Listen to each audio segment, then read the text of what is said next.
boa tarde a todos e todas. Sou o professor Brandon e hoje vamos para mais uma resolução de exercício. Muito bem, agora sobre aqui na o primeira realismo questão a gente naturalismo. tem uma afirmação do Essa de Queiroz, que diz que o realismo é a anatomia do caráter, é a crítica do homem, é a arte que nos pinta a nossos próprios olhos para nos conhecermos, para que saibamos se somos verdadeiros ou falsos, para condenar o que houver de mal na sociedade. Para realizar essa proposta literária, quais os recursos utilizados no discurso realista? Selecione-os na relação abaixo e depois assinale a alternativa que os contém. Bom, a gente vai ter aqui 8, eu diria, afirmações e conceitos, e a gente vai ver quais esses conceitos se encaixam na proposta do realismo que o Essa de Queiroz acabou de trazer. Vamos lá para a primeira. Preocupação revolucionária, atitude de crítica e de combate. Bom, como a gente já falou, o realismo ele vai ser uma reação aos excessos do romantismo. Então, de alguma forma, é uma atitude revolucionária, mas muito mais revolucionária não só na estética literária, mas também sobre o discurso que permeava a literatura. Quando eu trouxe a lógica de que em Portugal houve um certo teor ideológico dentro da proposta realista, essa tentativa de revolução, de mudança, a discussão de lutas de classe e tudo aquilo que o Antero de Quental traz na poesia dele, e também muito se aparece na crítica que o Essa de Queiroz faz à sociedade lisboeta da época. Então, a 1 é uma das nossas questões que está certa. Na 2 ele diz, imaginação criadora. Bom, partindo do pressuposto que vai ser uma tentativa de retrato do homem na sua naturalidade, na sua singularidade, a imaginação criadora não faz parte da proposta realista naturalista. Então vamos descartar a 2, porque essa ideia de imaginação criadora está muito voltada à proposta ainda do romantismo, de idealização, de fantasia, de universos, eu diria até utópicos, né, pelo excesso de virtudes que é idealizado no, enfim, seja no ambiente, no contexto histórico, nos personagens. Então a 2 não. 3. Personagens fruto da observação, tipos concretos e vivos. Perfeito. Aqui a gente tem uma afirmação, uma síntese perfeita de uma das propostas do realismo, que é a observação, o indivíduo pelo que ele é, o indivíduo concreto, não o indivíduo imaginário ou idealizado, ou seja, o indivíduo pautado no cotidiano, ou seja, o indivíduo realista. Então, a 3 se colocamos também como uma afirmação correta. 4. Linguagem natural sem rebuscamentos. Quando a gente fala de linguagem natural, a gente está falando da linguagem que o realismo adotou, que é uma linguagem muito mais objetiva, não uma linguagem hiperbólica, exagerada, cheia de excessos, com descrições em excesso, descrições que não levam a lugar nenhum a não ser enfeites e rodeios. Então, 4 é uma afirmação correta, pois a naturalidade que se buscava a linguagem era essa ideia de cortar aquilo que era desnecessário e ser mais objetivo e pragmático na descrição, fosse do comportamento dos personagens, da estética física dos personagens, do ambiente, ou até, enfim, das ações. Na 5 a gente tem preocupação com mensagem que revela concepção materialista do homem. Então a gente vai tratar o que? Do homem e sua materialidade, do homem vivo, do homem presente. Então quando a gente fala de concepção materialista, é essa mensagem de mostrar que o homem tem a sua materialidade, que o homem não é só repleto de beleza, repleto de virtudes, repleto de adjetivos, repleto, enfim, do universo em que a gente só consegue separar o bem, o mal, o belo e o feio. Então aqui a materialidade do homem vai ser bem explorada no realismo. Senso de mistério, não vamos ter essa afirmação dentro da proposta realista, porque senso de mistério está muito ligado ainda àquela lógica, talvez meio fantasmagórica, da segunda geração da poesia romântica, também aquela coisa do Lord Byron, de trazer um pouco do que é exótico, do que é exuberante, do que é fúnebre, ou também narrativas que trazem aquela áurea até, eu diria, policial, detetivesca. O Essa de Queiroz vai ter uma obra que é Os Crimes da Estrada de Sintra, se eu não me engano, que é uma obra que é muito pouco conhecida, que ele escreveu em parceria com um outro escritor ou Mistério da Estrada de Sintra, não me recordo, que ele escreveu em parceria com um escritor lá no começo da carreira dele, que era o Ramalho Ortigão, que era um pouquinho mais velho que ele, e era um romance ainda muito romântico, era muito voltado para a proposta do romantismo, tanto que na bibliografia dele, na obra literária dele num todo, é muito pouco registrado, mas é uma obra negada dele lá do começo da carreira. E essa obra tem uma aura meio policial, detetivesca, naquela tentativa de romper mistérios do que é fantasmagórico em si. Então não vamos assinalar a 6 não se encaixa dentro da nossa proposta. Retorno ao passado não, o realismo valorizou muito o momento presente, tanto que ele é embasado nas correntes de pensamento, nas correntes ideológicas do final do século XIX, segunda metade do século XIX, darwinismo, o pessimismo de Schopenhauer, então não vai ter esse retorno ao passado, vai ser basicamente algo que vai se voltar para o presente do homem presente, tanto que o determinismo biológico ou social, aquilo que é determinado, o momento histórico, a sua classe social e a sua etnia, tudo isso vai ajudar a definir. Então a gente vai ter de afirmações corretas. Então, vamos lá. 1, 3, 4, 5 e 8. E aqui no gabarito a gente tem 1, 3, 4, 5 e 8 na letra B. Então, resposta correta, letra B. Vamos para a próxima questão. Identifique o movimento literário, o autor e a obra que traz como dedicatória a seguinte frase: ao verme que primeiro roeu as frias carnes do meu cadáver, dedico como lembrança estas. Realismo, escola literária, Machado, o autor, e Memórias Póstumas de Brás Cubas. Ponto, aqui a gente já matou a questão. E não por ser a primeira, gente, mas por quando a gente está falando de lembrança, a gente está falando de algo póstumo, a gente está falando de memórias. Então as Memórias de Brás Cubas, elas são inauguradas, a obra, com essa frase, justamente com aquela dedicatória de que não vai deixar a ninguém, apenas aos vermes, aquilo que se pertence, e vai trabalhar com aquela ideia de materialidade, tendo fim, e todos viramos pó ao fim da vida, e quem vai aproveitar do que nós fomos, basicamente são os vermes. O resto vão ficar com nossas memórias, com nosso legado intelectual. Então, a letra A.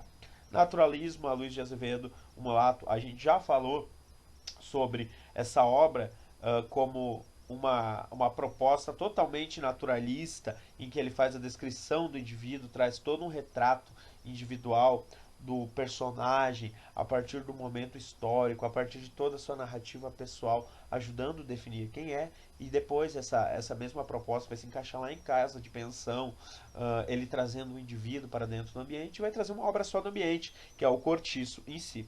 O naturalismo, na obra de Júlio Ribeiro, A Carne, vai ser uma das primeiras obras que ela vai trabalhar temas, por exemplo, como o erotismo e o divórcio, o desejo carnal acima de qualquer coisa, e o desejo carnal como um ponto do ser humano real em si. Então vai ser uma obra que vai falar basicamente sobre o homem, é possível de traição, e é possível acreditar que o divórcio existe, que o divórcio não é uh,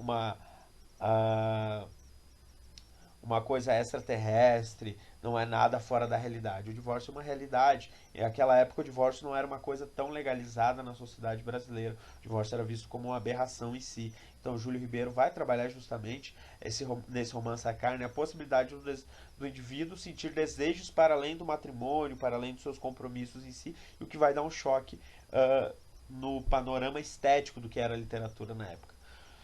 O Triste Fim de Policarpo Quaresma vai ser uma obra que vai falar do nacionalismo. A gente vai falar um pouquinho dela lá, do começo do século XX, no pré-modernismo brasileiro, uma retratação do que é o subúrbio, de quem é o Brasil real e o que é o Brasil para além das classes elitizadas. E na obra de Azevedo, Lembrança de Morrer, não vai ter relação direta com o realismo nenhum. Vamos para a questão 3. Em Filosofia dos Epitáfios, a gente vai ter um trechinho aqui das Memórias de Brás Cubas, que vai trabalhar um pouquinho daquela ideia que eu acabei de falar ali sobre a morte, sobre a materialidade se desfazendo e a morte nos igualando como um todo, não nos tornando mais importantes ou menos importantes diante da nossa morte. Então, nesse trecho, ele diz o seguinte: Filosofia dos Epitáfios e, aliás, gosto dos epitáfios. Eles são, entre a gente civilizada, uma expressão daquele pio e secreto egoísmo que induz o homem a arrancar a morte, um farrapo, ao menos da sombra que sobrou. Daí vem, talvez, a tristeza inconsolável dos que sabem os seus mortos na vala comum. Parece-lhes que a podridão anônima os alcança a eles mesmos. Então, nesse trechinho, o narrador, o Brás Cubas, ele vai falar justamente daquilo que eu falei anteriormente, da morte igualando, de que na morte ninguém é menor ou maior. A morte é um fato universal, todos vão morrer e todos vão para uma vala comum, uma lápide, com o seu epitáfio. Epitáfio seria a frase ali que está na lápide em si.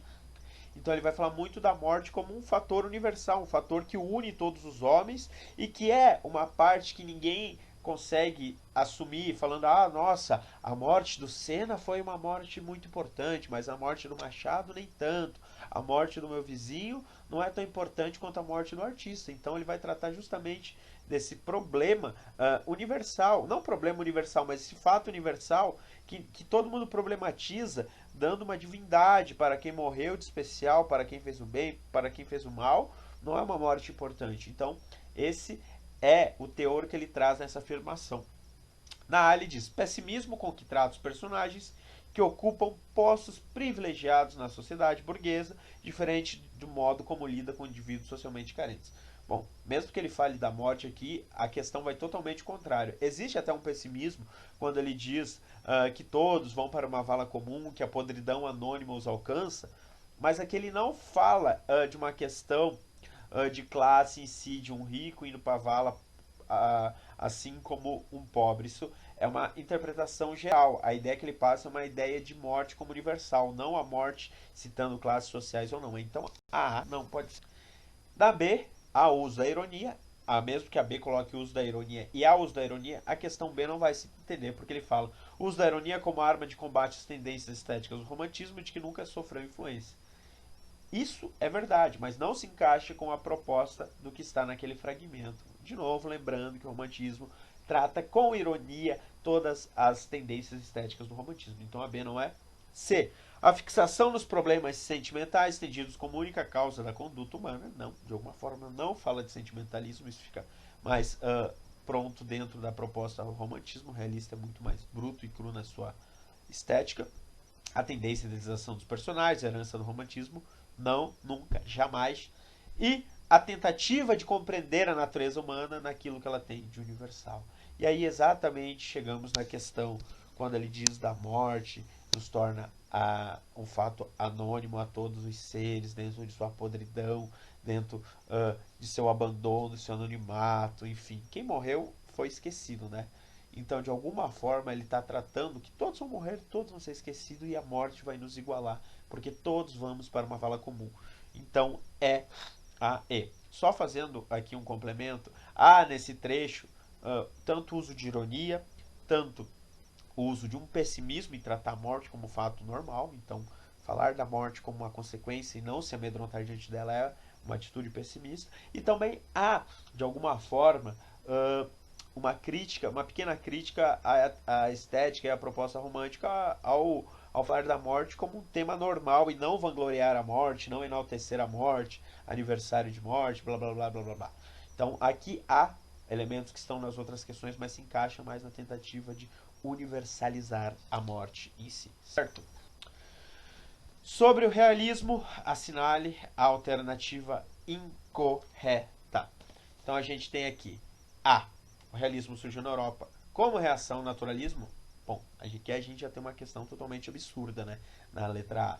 Porque ele é uma reação ao romantismo, não ao naturalismo. O naturalismo é uma tendência dentro do realismo. Então, nosso gabarito, a incorreta, é a letra A. Não é uma reação ao naturalismo, uma reação ao romantismo. Na B ele coloca o realismo e o naturalismo têm as mesmas bases, embora sejam movimentos diferentes. Mesmas bases, eu digo, a mesma base seria a tentativa antirromântica, o combate ao romantismo, é essa base, e como o realismo parte mais para um pressuposto filosófico, uma crítica social, e o naturalismo faz toda uma investigação biológica e científica, então eles têm as mesmas bases, mas acabam tendo correntes diferentes embasando. Então a letra B traz isso. Letra C, o realismo surgiu como consequência do cientificismo do século XIX, lá toda a lógica e o embasamento nas correntes de pensamento do século XIX, o determinismo, o darwinismo, a filosofia pessimista do Schopenhauer, tudo isso trazendo um novo olhar para a literatura. Gustave Flaubert, que vai ser um dos precursores do realismo ao escrever Madame Bovary, que é uma obra que choca muito o contexto cultural dentro da França, porque a Madame Bovary é uma mulher, uma esposa de alguém muito importante, e ela comete uma série de adultérios, e isso vem a público, o marido se tortura quando acha as cartas, e enfim, isso é um choque para a sociedade, porque ela não tem tanto arrependimento assim diante dos adultérios. Então o adultério é tratado como um fato comum na França da época. Então isso traz um novo olhar sobre o que a literatura viria a ser, negando todo aquele romantismo. E Émile Zola escreveu romances de tese, influenciou escritores brasileiros. Ele vai trazer já um realismo mais bruto, muito ligado à luta de classe, muito ligado ao homem nas camadas mais inferiores da sociedade, à luta de sobrevivência diária. Então um pouquinho de darwinismo naquela luta, naquela tentativa de sobreviver à realidade que oprime o homem. Isso vai ajudar muito a influenciar o romance brasileiro, quando eles vão retratar o homem do subúrbio, o homem não privilegiado, como era tratado no romantismo, certo? Então, para finalizar, nosso gabarito é letra A. Aqui a gente tem um outro trechinho de Memórias Póstumas de Brás Cubas. Vamos lembrar que essa é uma obra bem pertinente à estética realista, por mais que, por exemplo, Dom Casmurro seja uma obra muito mais popular do Machado.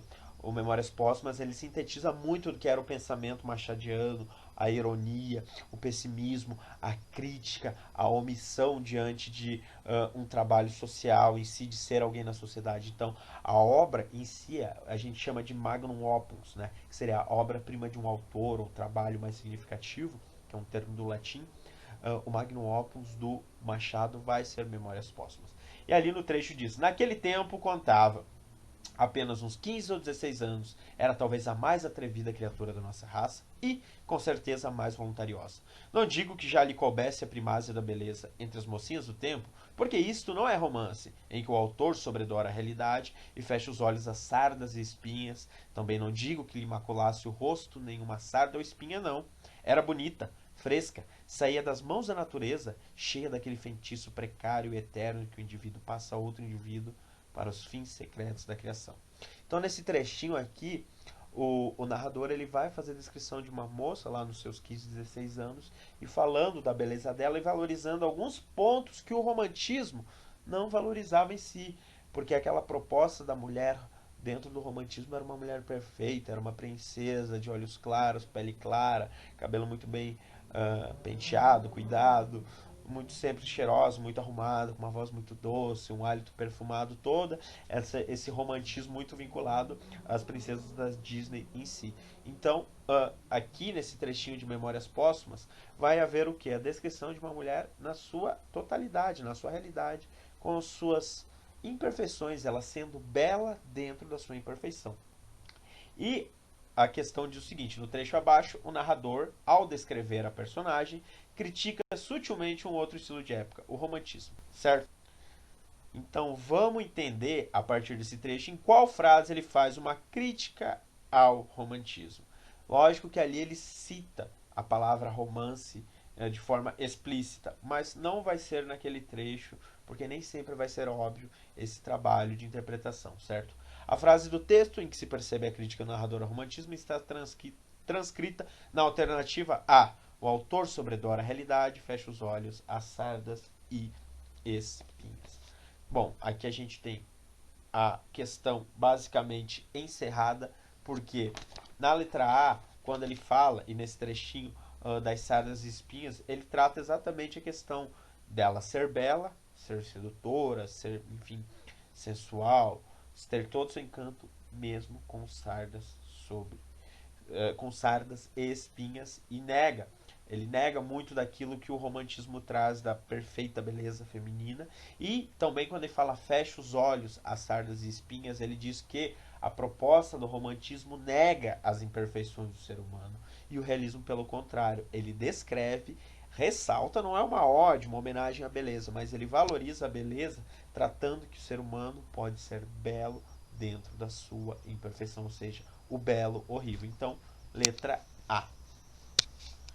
Vamos para que é a nossa última questão em si.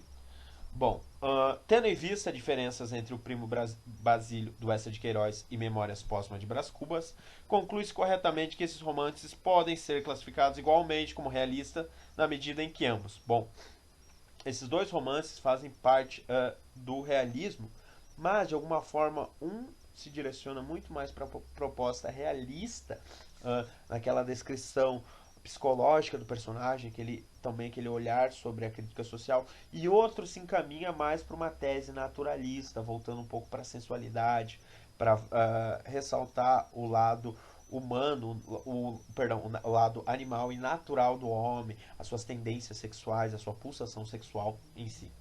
E essa obra mais com tendência mais naturalista vai ser o Primo Basílio, porque ele vai extrapolar muito a questão da relação de poder e a relação do desejo carnal, a concepção humana próxima do animal. E Memórias Póstumas vai fazer mais uma análise daquilo que é social, vai criticar um pouco a decadência da sociedade carioca lá no final do século XIX. Então, na A, ele vai dizer: aplica a nossa elaboração os princípios teóricos da escola realista criada na França por Émile Zola.